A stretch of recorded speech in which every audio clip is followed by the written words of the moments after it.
Good morning, I'm Tamara Shoemaker. I have only gone fishing once or twice in my life, and I've caught fish once or twice in that time period. But if you know me, you know that I'm just a teensy bit squeamish.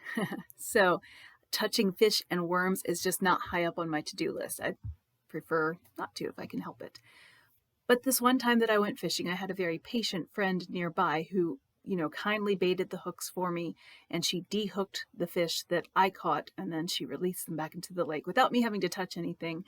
I just had the experience of it. So that was very nice of her. Thank you, Kimberly, wherever you are. I always felt sorry for the poor fish because those hooks are barbed and they're not easy to remove. But my friend always somehow managed to do it.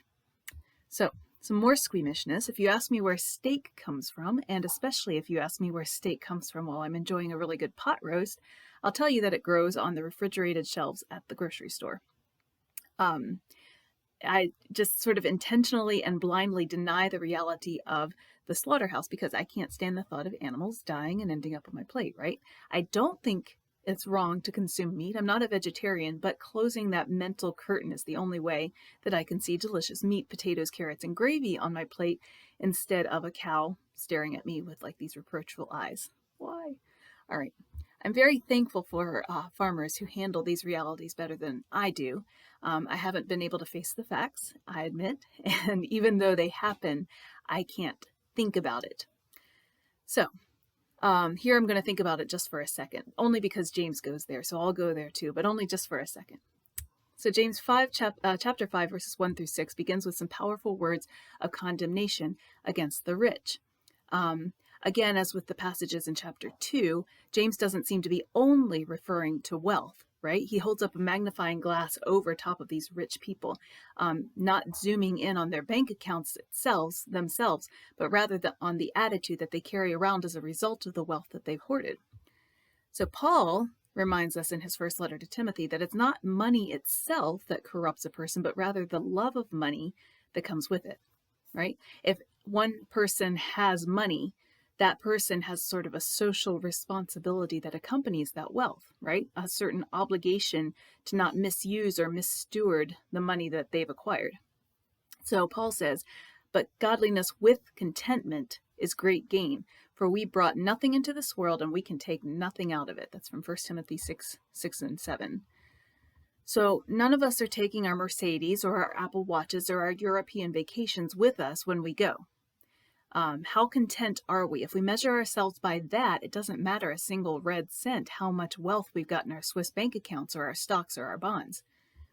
So Paul goes on, people who want to get rich fall into temptation and a trap, into many foolish and harmful desires that plunge men into ruin and destruction. For the love of money is a root of all kinds of evil. Some people, eager for money, have wandered from the faith and pierced themselves with many griefs. That's from 1 Timothy 6, 9 to 10. I remember having this debate with a friend over whether it was right to own a yacht when people within our circles of influence didn't have enough to eat. And neither one of us arrived at all the answers because there were all sorts of interesting points that were brought up from both sides of the debate. But I think as a general consensus, we both agreed that it came back to heart condition, right? So for instance, money is made up of paper and metal and ink, basic materials, right? There's nothing inherently evil about money, but the value attached to that money, the paper, the metal, the ink, roots itself into our hearts like fishhooks. And if we find that it's hard to let go of that paper, metal, and ink, that's where the trouble begins. So going back to James, he's talking about the rich who have allowed the fishhooks associated with wealth to enter their hearts. He says, now listen, you rich people, weep and wail because of the misery that is coming upon you. Your wealth has rotted, and moths have eaten your clothes. In other words, you can't take it with you. And this isn't an exhortation like, hey guys, we can do better. It's a judgment call. Weep and wail because of the misery that is coming upon you.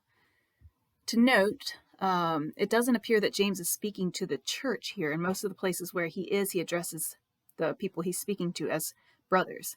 Here, he kind of skips right over that little detail and he just addresses the rich. He reminds them of what happens to anything that's non-eternal and non-spiritual. Your gold and your silver are corroded. Their corrosion will testify against you and eat your flesh like fire, he says. You have hoarded your wealth in the last days. And then comes the meat of the issue, the heart condition that I mentioned earlier. Look, he says, the wages you failed to pay the workmen who mowed your fields are crying out against you. The cries of the harvesters have reached the ears of the Lord Almighty. Your own love of your wealth has buried like fishhooks in your hearts, he seems to be saying. And it doesn't matter how much or how little paper or metal or ink you've got. It's what's in your heart that has made you treat your workmen without justice. So as a result of that heart condition, you strain for more wealth to the detriment of everybody around you. Can you own a yacht when people within your spheres of influence don't have enough to eat? Put more concisely, you can own a boat, but should you own a boat amid hungry people? So these seem to reflect the two aspects of wealth. You can have money, but should you have money with fishhooks attached? So James wraps up this section with a kind of gut punch. He says, you've lived on earth in luxury and self-indulgence. You have fattened yourselves in the day of slaughter. You've condemned and murdered innocent men who were not opposing you. So the irony of this picture of the slaughterhouse is this. Animals in line for the slaughterhouses are fattened up specifically for the meat that they will provide to the grocery store shelves, right? Where meat comes from originally, in my eyes squinched tight shut perspective. Anyway, these animals, though they are fed the materials for fattening, like grain and hay and grass, paper, metal, ink, sound familiar? Do not get fat simply because the food is in their feeding troughs and the grass is in their fields, right? And it's available to them.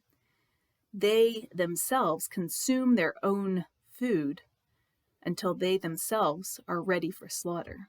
So in other words, James says, the condemnation that's coming, you've got nobody to blame but yourselves because you allowed those fish hooks to make a home in your heart.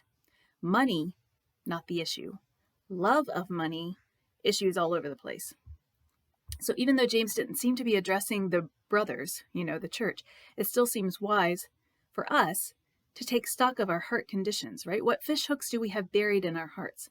What kinds of things are we holding on to that keeps us from helping other people? I don't think this issue is necessarily exclusive to wealth. I think we can hold on to all sorts of things to the detriment of our brothers and sisters in the church. Pride, I like to be thought well of, and no way am I going to humble myself to apologize to my brother or sister because they might think poorly of me. That's a fishhook. Division, I'm on the correct side of the church's stance on this issue or the correct side of the political spectrum or the correct side of this social issue, so no way am I going to open my eyes to see from anyone else's point of view, and especially I'm not going to have compassion for that point of view. That's a fishhook. Quarreling. He or she said something hurtful to me, so no way am I going to let that go and work towards healing. That would make me vulnerable, and vulnerability makes me weak.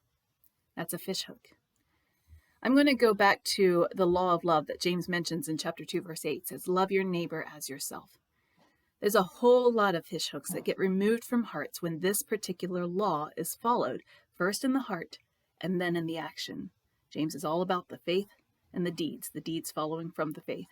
So, fishhooks are barbed, and they're not easy to remove, but they have to be removed before healing can even begin. So if our hearts are hanging on to one or two fishhooks, it's time for that surgery, right? So we can start the healing process.